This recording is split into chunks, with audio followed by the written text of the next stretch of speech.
Olá, seja muito bem-vindo ao nosso Momento Consulte. Eu me chamo Gilberto Meira, sou consultor jurídico tributário aqui da Consulte e o nosso Momento Consulte de hoje é dedicado a trazer aí uma atualização atinente à reforma tributária. E desta feita tem a ver com a nota técnica número 002 de 2025, que é a versão 1.40 ou 1.40, né?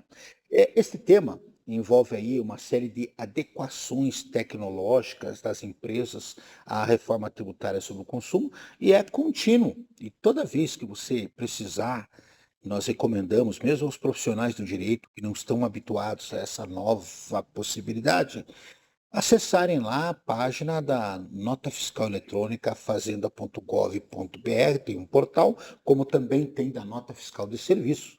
E nós temos lá no painel, e nós vamos colocar aqui embaixo para vocês o linkzinho de como localizar. Profissional de contabilidade que utiliza mais, profissional de TI, eles já estão mais habituados. Mas nós que somos do direito temos que adquirir o hábito dessa nova forma de pensar. E eu já explico por quê. Lá você vai localizar uma paletazinha escrita documentos, e ali tem manuais, esquemas XML, aqui é a linguagem do pessoal de TI, notas técnicas e informes técnicos. Ora, gente, com o advento da reforma tributária, em especial do IBS, a Lei Complementar 214, lastreada aí na Emenda Constitucional 132, deu ao Comitê Gestor do IBS poderes, inclusive técnicos de regulamentação, de tal forma que ele tem autonomia técnica, autonomia econômica, autonomia financeira e de como proceder.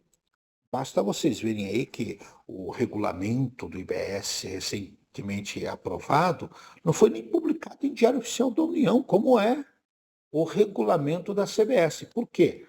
Porque o comitê gestor, com toda essa autonomia, inclusive esse potencial, ele determinou que o seu site, o sítio eletrônico, é o local de divulgação oficial das informações. Ou seja, toda a estrutura eletrônica que nós temos hoje, não só do comitê gestor, mas de nota fiscal eletrônica de prestação de serviço, o portal lá do Rio Grande do Sul, onde os códigos de ajustes, que nós já falamos em outra oportunidade, são divulgados, são instrumentos fidedignos para você utilizar como local de divulgação oficial. E nesse caso, no dia 25, né, nós já tivemos alterações para o ano de 2026, mas especialmente no dia 20 de maio, nós tivemos aí a divulgação da nota técnica número 2 de 2025, na sua versão 1.40, e segundo as alterações que nós tivemos aqui, há uma alteração sistemática, inclusive em relação a detalhes de arquitetura dos documentos, o que é útil à compreensão do que está vindo por aí, né? E publicando-se a nota técnica. E o fisco acabou, neste momento, refinando, como ele está fazendo sistematicamente, toda vez que divulga uma nova versão, para o registro de informações do IBS, da CBS, do Imposto Seletivo. E atenção, é fundamental que se tenha em mente que haja serenidade na hora de compreender essas implementações, para não acontecer o que aconteceu com o ajuste CNF número 49, que não foi compreendido em sua integralidade, embora nós tenhamos feito vários episódios, porque perguntas do tipo, mas eu já tenho que aplicar para a nota fiscal. Gente, no que diz respeito a ICMS, no que diz respeito ao próprio ISS, a nota de serviço, as regras continuam idênticas. O que acontece é que naquele ajuste se criou a nota de débito, que é um tipo de documento, assim como eu tenho nota de entrada, nota de saída, eu vou ter nota de débito e nota de crédito, que é uma realidade que vai se tornar comum a partir de 1º de janeiro de 2027, já com a CBS. Só que nós vamos estar com o pé em duas canoas.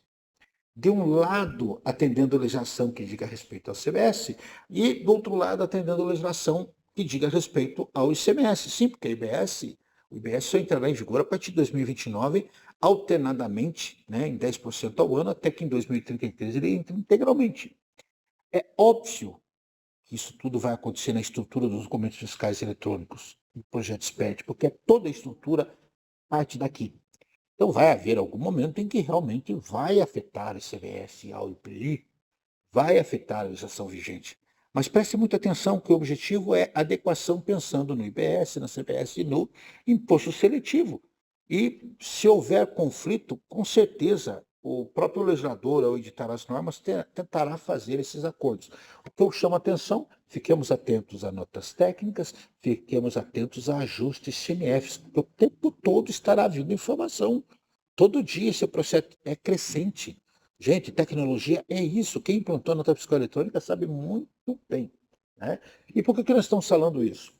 Lá no site da Consult, nossa equipe técnica, aqui eu falo basicamente o nosso querido Diego e também o Darcy, escreveram um materialzinho que estará disponibilizado em breve lá na página da Consult, então consult.com.br, vai lá em notícias, você vai ver que tem uma informação envolvendo essa nota técnica, né? E neste artigo, a nossa equipe trouxe aí informações basicamente quanto à nota fiscal eletrônica e a nota fiscal do consumidor eletrônica, né? E entre essas novas informações, nós temos aí algumas estruturas novas e alguns campos que foram trazidos. E a saber, é claro que eu estou colando daqui, porque a gente não sabe tudo, né? Primeiro, indicador do local da operação. Olha mais um código aí, né? CINDOP, né? Ou SINDOP, que seria o código de indicador do local da operação. Ou seja, teremos aí mais um código aí a ser observado. A grande novidade é uma estrutura, né? Com este campo, que é o SINDOP, vamos apelidá-lo dessa forma, e tem até uma nomenclatura, é o B25D. E ele foi criado para identificar o local do fornecimento em situações específicas, sendo obrigatório em casos de leilão judicial, licitação, poder público ou alguma irregularidade por acobertamento de documentação inidônea. Tá? Valendo ressaltar aqui que o preenchimento não é permitido no modelo 65 para o consumidor, então ele vai afetar os 55 basicamente, né? Também ele traz aí observações quanto ao tratamento para áreas incentivadas, Suframa, Zona Franca de Manaus, área de livre comércio. E para essas regiões com benefícios, foi introduzido também um novo campo, o Insufemit, né? Então, o campo 22, né? Ou C22, se assim preferirem. O B25 é bloco e o C22 é campo. Focado aqui para captar a inscrição do emitente na Suframa. Ou seja, é óbvio que se o fulano está nessa região e não tem cadastro na Suframa, ele não vai conseguir emitir o documento, porque é motivo de validação, né? É uma tag que é criada e exige aí operações amparadas com alíquota zero de CBS, abrigando aí situações específicas, né? Criando-se também um novo campo, que é o grupo específico da área de livre comércio, Zona Franca de Manaus, CBF. E é uma sigla que eu não ouso dizer, mas é algo como GAUCZ-FM-CBS, ou seja, G minúsculo, AU de área de livre C, comércio, então AUC, ZFM, Zona Franca de Manaus, CBS, que vai exigir, inclusive, também o número do processo na SUFRAMA. Se chama NPROC SUFRAMA, para validação de processos produtivos aprovados. Ou seja, como é que eu vou saber se alguém tem processo produtivo aprovado na Zona Franca de Manaus? É só procurar o NPROC SUFRAMA. É tudo siglas que nós temos que adquirir. Assim como a gente aprendeu de FAO e outras tantas, ST, vamos ter que aprender essas, né? Além disso, também traz a rastreabilidade em compras governamentais, de forma a aprimorar a consistência de transações com o poder público. Então, você que participa de licitações, vai ter um campo novo aí, que é o campo REFDFE ante, ou seja, um referência ao documento fiscal eletrônico, né, que é um bloco, o BB05. Vai servir, inclusive, para registrar a chave de acesso do documento fiscal. Às vezes as pessoas perguntam, poxa, como é que ele descobriu isso? Gente, eu vou vincular a chave de acesso ao bloco. Muito fácil isso. Os sistemas vão permitir. Então fiquem atentos que ele vai permitir essa rastreabilidade. Também aqui alguns aperfeiçoamentos foram trazidos no contexto do refinamento nas compras governamentais, né? Então você que trabalha com licitações e que tem por hábito fazer ajustes nos seus sistemas, fique atento, porque foi ajustado lá, melhor dizendo, campos que já existem, né, que é o tipo do ente governamental, tipo da operação governamental, com ajustes em domínios, né, de preenchimento. E, sendo possível, a partir de agora, identificar se existe negociação com o consórcio público, se é com o comitê gestor, e mapeia operações onde o fornecimento ocorre num momento distinto do pagamento. Por quê? Por causa da antecipação, né? No que diz respeito a fornecimento de compras governamentais, o fato gerador ele se dá obrigatoriamente no fornecimento do produto, tá? Não antes disso, tá? E em muitos casos aqui nós vamos ver que é o pagamento propriamente dito. Também foi feito um ajuste no campo de mecanismo de cashback, né, que é específico, né? O grupo de devolução de tributos vai subsidiar o mecanismo de cashback de forma a monitorar. E aqui fica o alerta, né? Se você tem algum amigo que é portador desta condição, né, de privilégio, de cashback, que aí atende as pessoas que estão no CAD único, lá no cadastro de Bolsa Família, alerte-o que ele não pode pedir restituição de um valor maior do que ele recebeu. Porque o dia que ele apresentar uma restituição maior, eu vou identificar que ele não é potencial candidato ao uso. Ou seja, eu apresento lá R$ 4.000 de cashback e o profissional do ente fiscalizador vai lá, escuta, como é que você está gastando mais do que você recebe? É óbvio que vai ficar evidente aí um indício de que ele não precisa de Bolsa Família. Essa é uma das ideias da reforma tributária. Também controle estrito de débitos e créditos. A nota técnica aprimorou a consistência na emissão de nota de ajuste. E aqui eu abro um parênteses, viu, gente? Toda vez que eu falo em eu já estive aqui, inclusive, com alguns colegas falando, né? Toda vez que eu falo em explique bem, apuração assistida, as pessoas ficam tentando entender o que é. Gente, existem N situações envolvendo demonstrações por parte dos entes, né? Comitê gestor, CERPRO, de como é que funciona. Você vai ter lá uma conta corrente onde você vai poder acompanhar isso no painel. É assim que funciona. O dia que você assistir um desses vídeos, você vai poder visualizar. É claro que é complexo nessa fase de implantação, mas o resto é sistema, tá? Então fiquem atentos. E a nota, ela aprimorou a consistência da nota de ajuste, introduzindo validações adicionais, né, como regras que obrigam a compatibilidade com o Ciclastream do IBS da CBET e a finalidade da nota de débito de crédito que já havia aqui na nota técnica inicialmente prevista. Também ajustou-se aí a exclusividade do referêncio em casos de devolução, vedando-se aqui referenciar notas usando uma tag genérica, ou seja, sempre vai ter que referenciar um documento, vai ter um código lá, um grupo DFE referenciado, é a regra de validação, sob pena de não ser aceito, né? Como a gente fala em regra de validação, é não consigo emitir documento se eu não citar. Eu quero devolver, mas eu não sei a nota original.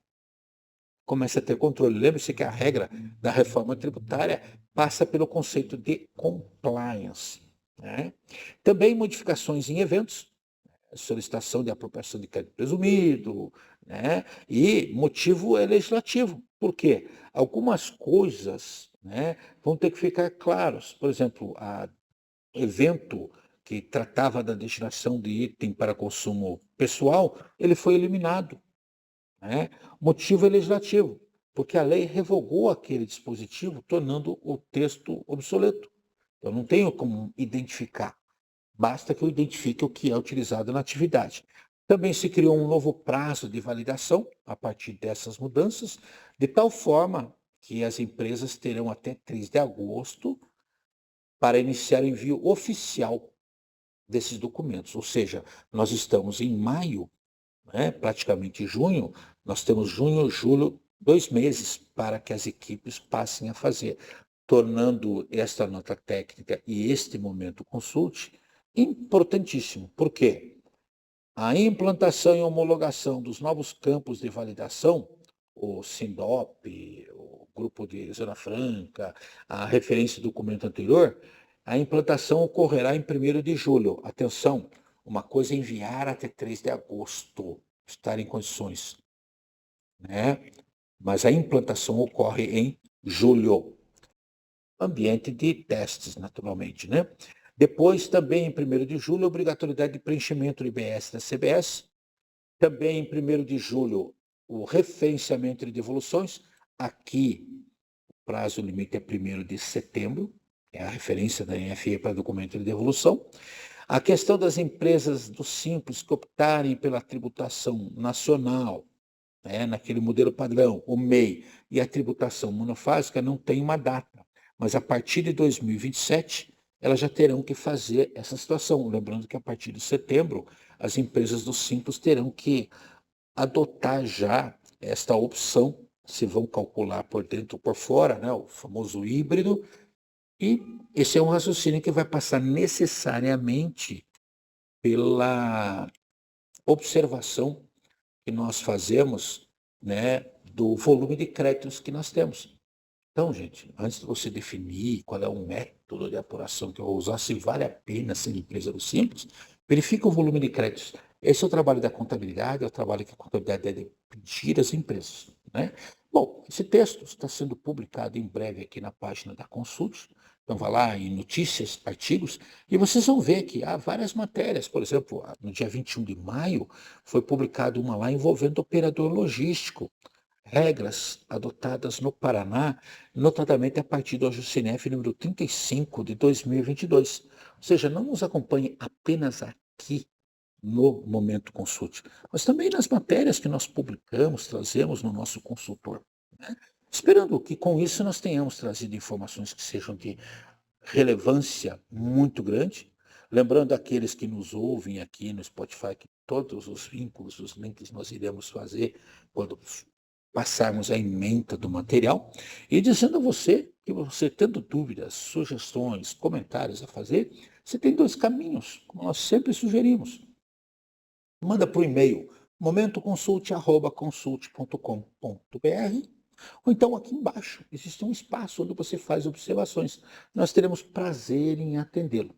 De resto, curta, compartilhe, comente, né? E, no quarto C, cadastre-se, porque toda vez que nós tivermos uma alteração, você vai ser notificado disso, tá bom?